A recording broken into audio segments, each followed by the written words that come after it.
श्रीमद्भागवत महापुराण तृतीय स्कंध अध्याय 6 अथ षष्ठो अध्याय विराट शरीर की उत्पत्ति।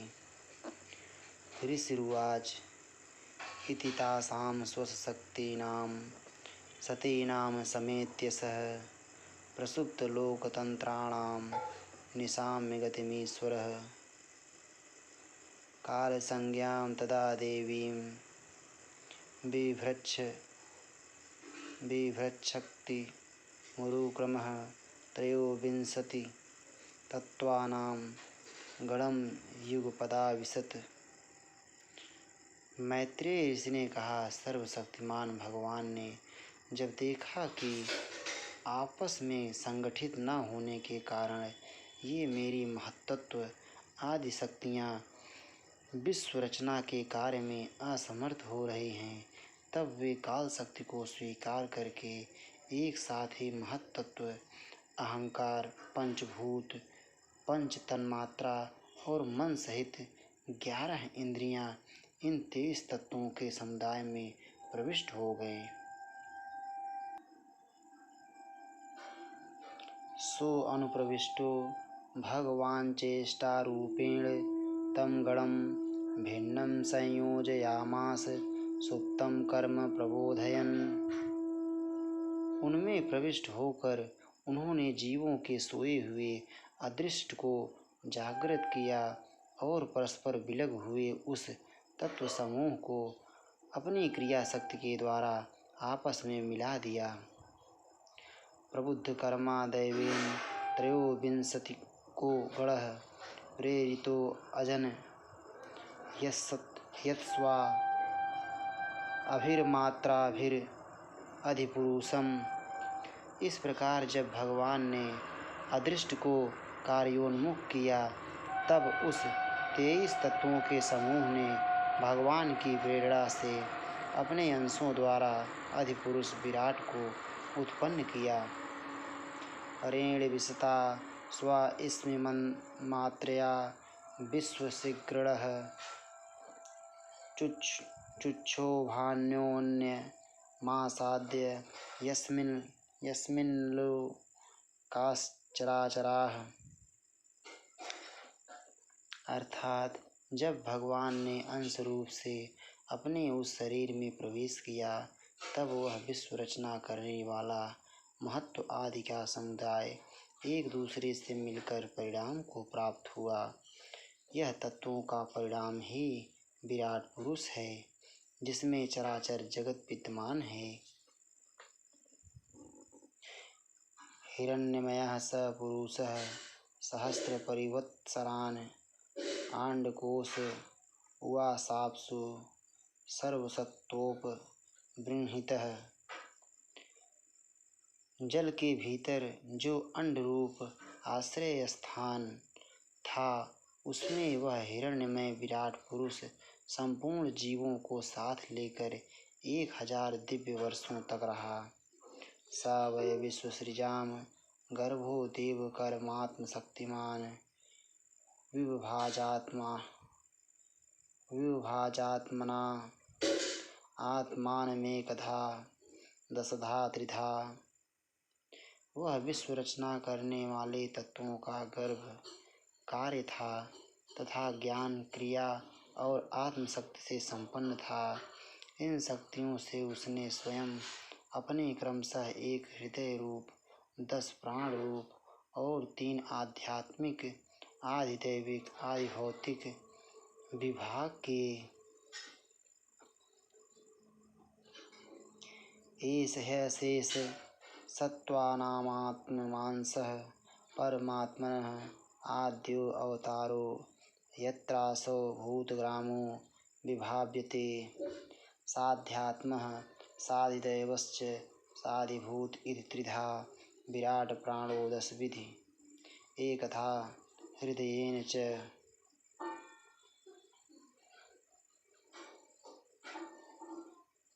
यह विराट पुरुष ही प्रथम जीव होने के कारण समस्त जीवों का आत्मा, जीव रूप होने के कारण परमात्मा का अंश और प्रथम अभिव्यक्त होने के कारण भगवान का आदि अवतार है।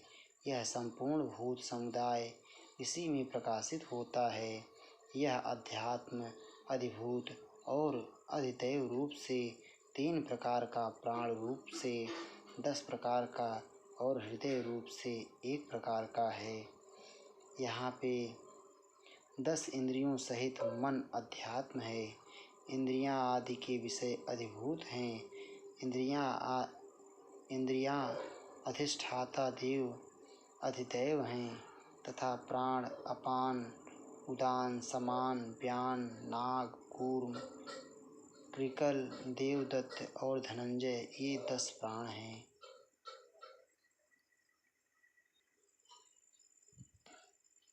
स्मरन् विश्वसृजामीशो विज्ञापितमधोदच्छजः विराजमत पत्सवेन तेजसैषां विवृत्तये। फिर विश्व की रचना करने वाले महत्तत्व आदि के अधिपति श्री भगवान ने उनकी प्रार्थना को स्मरण कर उनकी वृत्तियों को जगाने के लिए अपने चेतन रूप तेज से उस विराट पुरुष को प्रकाशित किया, उसे जगाया। अध तस्याभितस्य कति चायतनानिह निर्भिदन्ति देवानां तानि मे गततः शृणु। उसके जागृत होते ही देवताओं के लिए कितने स्थान प्रकट हुए, यह मैं बतलाता हूँ, सुनो। तस्याग्निरास्यं निर्भिन्नं लोकपालो अविशत्पदं वाचा श्वानसेन वक्तव्यं ययासौ प्रतिपद्यते। विराट पुरुष के पहले मुख प्रकट हुआ, उसमें लोकपाल अग्नि अपने वंश वाग इंद्री के समेत प्रविष्ट हो गया, जिससे यह जीव बोलता है। निर्भिन्नं तालुवरुणो लोकपालो अभिशुद्धरेः जिह्वांशेन च रसं ययासौ प्रतिपद्यते। फिर विराट पुरुष के ताल उत्पन्न हुआ, उसमें लोकपाल वरुण अपने अंश रसनेन्द्रिय के सहित स्थित हुआ, जिससे जीव रस ग्रहण करता है। निर्भिन्ने अश्विनौ नासे विष्णुरा विशतां पदं घ्राणेनांसेन गन्धस्य प्रतिपत्तिर्यतो भवेत्। इसके पश्चात उस विराट पुरुष के नथुने प्रकट हुए, उनमें दोनों अश्विनी कुमार अपने अंश घ्राणेन्द्रिय के सहित प्रविष्ट हुए, जिससे जीव गंध ग्रहण करता है। निर्भिन्ने अक्षिणी त्वष्टा लोकपालो अविशद्विभोः चक्षुषांसेन रूपाणां प्रतिपत्तिर्यतो भवेत्। इसी प्रकार जब उस विराट देह में आँखें प्रकट हुई, तब उनमें अपने अंश नेत्रेंद्रिय के सहित लोकपति सूर्य ने प्रवेश किया, जिस नेत्रेंद्रिय से पुरुष को विविध रूपों का ज्ञान होता है। निर्भिन्ना अन्यस्य चर्माणि लोकपालो अनिलो अविशत् प्राणेनांशेन संस्पर्शं येनासौ प्रतिपद्यते। फिर उस विराट विग्रह में त्वचा उत्पन्न हुई, उसमें अपने अंश त्वग इंद्रिय के सहित वायु स्थित हुआ, जिस त्वग इंद्रिय से जीव स्पर्श का अनुभव करता है। कर्णावस्य विनिर्भिन्नौ धिष्यण्यं स्वयं विविशुर्दिशः श्रोतेणांशेन शब्दस्य सिद्धिं येन प्रपद्यते। जब इसके कर्ण छिद्र प्रकट हुए, तब उनमें अपने अंश श्रवणेन्द्रिय के सहित दिशाओं ने प्रवेश किया, जिस श्रवणेन्द्रिय से जीव को शब्द का ज्ञान होता है। त्वचमस्य विनिर्भिन्नां विभुसुर्धिष्ण्यमोषधीः अंशेन रोमभिः कंडूम यैरसौ प्रतिपद्यते।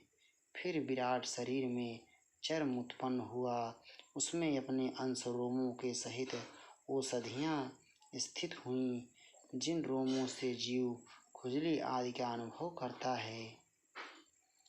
मेढ्रम तस्य विनिर्भिन्नं स्वादिष्ण्यं क उपाविशत् रेतसांसेन येनासावानंदं प्रतिपद्यते। अब उसके लिंग उत्पन्न हुआ, अपने इस आश्रय में प्रजापति ने अपने अंश वीर के सहित प्रवेश किया, जिससे जीव आनंद का अनुभव करता है। गुदम पुंसो विनिर्भिन्नं मित्रो लोकेश आविशत् पायुनांशेन येनासौ विसर्गम प्रतिपद्यते। फिर विराट पुरुष के गुदा प्रकट हुए, उसमें लोकपाल मित्र ने अपने अंश पायु इंद्र के सहित प्रवेश किया, इससे जीव मल त्याग करता है। हस्तावस्य विनिर्भिन्ना इंद्रः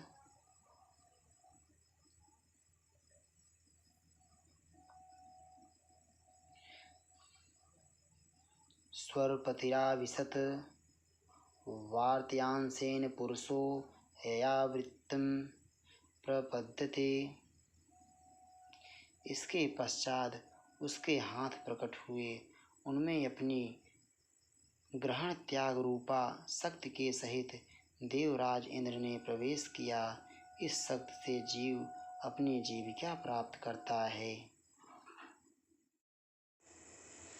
पादावस्य विनिर्भिन्नौ लोकेशो विश्रुराविशत् गत्या स्वांशेन पुरुषो यया प्राप्यं प्रपद्यते।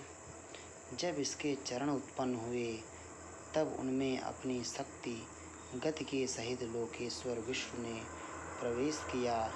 इस गति शक्ति के द्वारा जीव अपने गंतव्य स्थान पर पहुँचता है।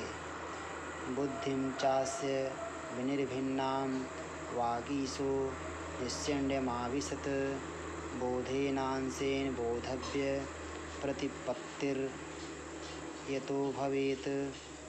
फिर इसके बुद्धि उत्पन्न हुई, अपने इस स्थान में अपने अंश बुद्धि शक्ति के साथ वाक्पति ब्रह्मा ने प्रवेश किया। इस बुद्धि शक्ति से जीव ज्ञातव्य विषयों को जान सकता है। हृदयं चास्य निर्भिन्नं चंद्रमा धिष्ण्यमाविशत् मनसांशेन येनासौ विक्रियां प्रतिपद्यते। फिर इसमें हृदय प्रकट हुआ, उसमें अपने अंश मन के सहित चंद्रमा स्थित हुआ। इस मन शक्ति के द्वारा जीव संकल्प विकल्प आदि रूप विकारों को प्राप्त होता है। आत्मानं चास्य निर्भिन्नम् अभिमानो अविसत्पदं कर्मणांशेन येनासौ कर्तव्यं प्रतिपद्यते। तत्पश्चात विराट पुरुष में अहंकार उत्पन्न हुआ। इस अपने आश्रय में क्रिया शक्ति सहित अभिमान रुद्र ने प्रवेश किया। इससे जीव अपने कर्तव्य को स्वीकार करता है। सत्वं चास्य विनिर्भिन्नं महान्धिष्यन्मुपाविशत् चित्तेनांशेन येनासौ विज्ञानं प्रतिपद्यते। अब इसमें चित्त प्रकट हुआ, उसमें चित्त शक्ति के सहित महत्तत्व ब्रह्म स्थित हुआ। इस चित्त शक्ति से जीव विज्ञान चेतना को उपलब्ध करता है। शीर्षणो अस्य दौर्धरा पदभ्यां खं नाभिरुत्पद्यत गुणानां वृत्तयो येषु प्रतीयन्ते सुरादयः। इस विराट पुरुष के सिर से स्वर्गलोक, पैरों से पृथ्वी और नाभि से अंतरिक्ष आकाश उत्पन्न हुआ। इसमें क्रमशः सत्व, रज और तम इन 3 गुणों के परिणाम रूप देवता, मनुष्य और प्रेत आदि देखे जाते हैं। आत्यंतिकेन सत्वेन दिवं देवा प्रपेदिरे धरां रजः स्वभावेन पड़यो ये च ताननु। इसमें देवता लोग सत्वगुण की अधिकता के कारण स्वर्गलोक में, मनुष्य और उनके उपयोगी गौ आदि जीव रजोगुणी की प्रधानता के कारण पृथ्वी में तथा तमोगुणी स्वभाव वाले होने से रुद्र के पार्षद गण, भूत प्रेत आदि दोनों के बीच में स्थित भगवान के नाभि स्थानीय अंतरिक्ष लोक में रहते हैं। तारतीयेन स्वभावेन भगवन्नाभि माश्रिताः उभयोरन्तरं व्योम ये रुद्र पार्षदां गणाः मुखतो अवर्तत ब्रह्म पुरुषस्य कुरुद्वः यस्तून्मुखत्वा द्वरलानां मुख्यो अभूत् ब्राह्मणो गुरुः। विदुर जी, वेद और ब्राह्मण भगवान के मुख से प्रकट हुए। मुख से प्रकट होने के कारण ही ब्राह्मण सब वर्णों में श्रेष्ठ और सबका गुरु है। बाहुभ्यो आवर्तत छत्रम क्षत्रियस्तदनुव्रतः यो जात अस्त्रायते वर्णान् पौरुषः कंटकच्छतात्। उनकी भुजाओं से क्षत्रिय वृत्ति और उसका अवलंबन करने वाला क्षत्रिय वर्ण उत्पन्न हुआ, जो विराट भगवान का अंश होने के कारण जन्म लेकर सब वर्णों की चोर आदि के उपद्रवों से रक्षा करता है। विशो अवर्तन्त तस्योर्वोर्लोक वृत्ति करीर्विभोः वैश्यस्तदुद्भवो वार्तां नृणां यमः संवर्तयत। भगवान की दोनों जांघों से सब लोगों का निर्वाह करने वाली वैश्य वृत्ति उत्पन्न हुई और उन्हीं से वैश्य वर्ण का भी प्रादुर्भाव हुआ। यह वर्ण अपनी वृत्ति से सब जीवों की जीविका चलाता है। पद्भ्यां भगवतो यज्ञे शुश्रूषा धर्म सिद्धये तस्यां जातः पुरा शूद्रो यद्वृत्तया तुष्यते हरिः।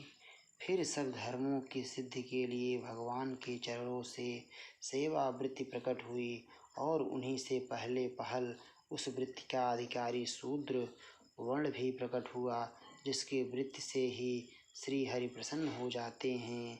एते वर्णा स्वधर्मेण यजन्ति स्वगुरुं हरिं श्रद्धया आत्म विशुद्ध्यर्थं यज्जाताः स वृत्तिभिः।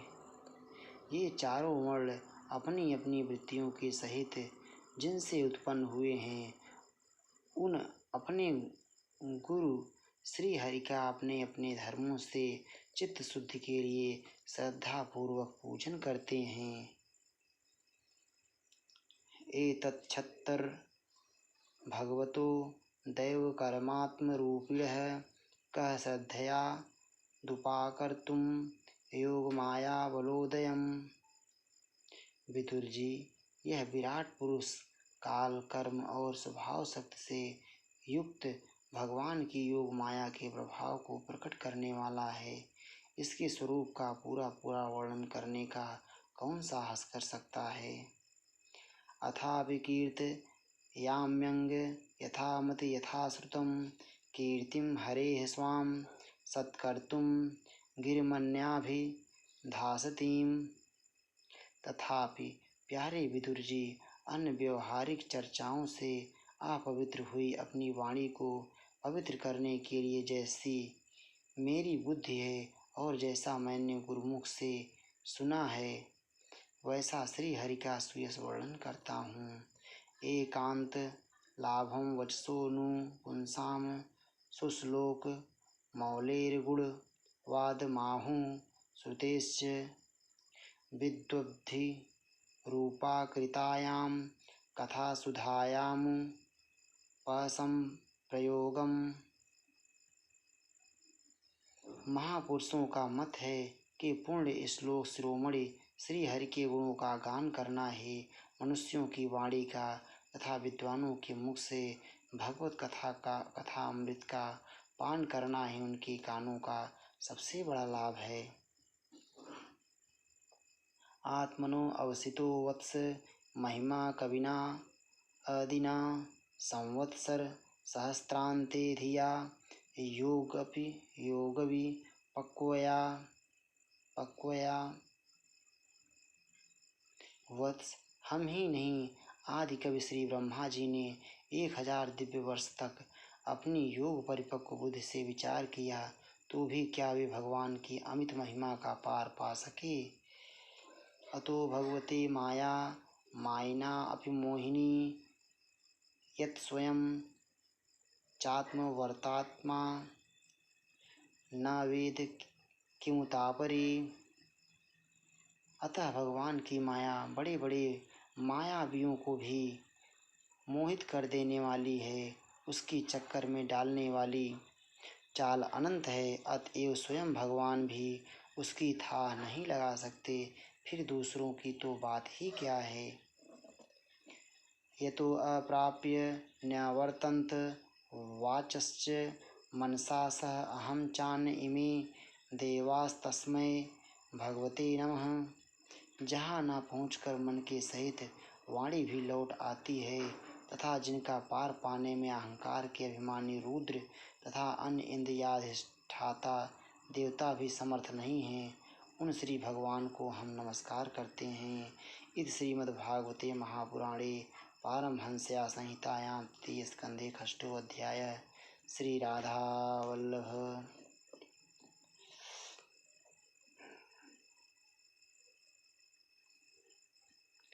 सब धर्म की सिद्धि का मूल सेवा है। सेवा किए बिना कोई भी धर्म सिद्ध नहीं होता। अतः सब धर्मों की मूलभूता सेवा ही जिसका धर्म है वह शूद्र सब वर्णों में महान है। ब्राह्मण का धर्म मोक्ष के लिए है, क्षत्रिय का धर्म भोगने के लिए है, वैश्य का धर्म अर्थ के लिए है और शूद्र का धर्म के लिए है।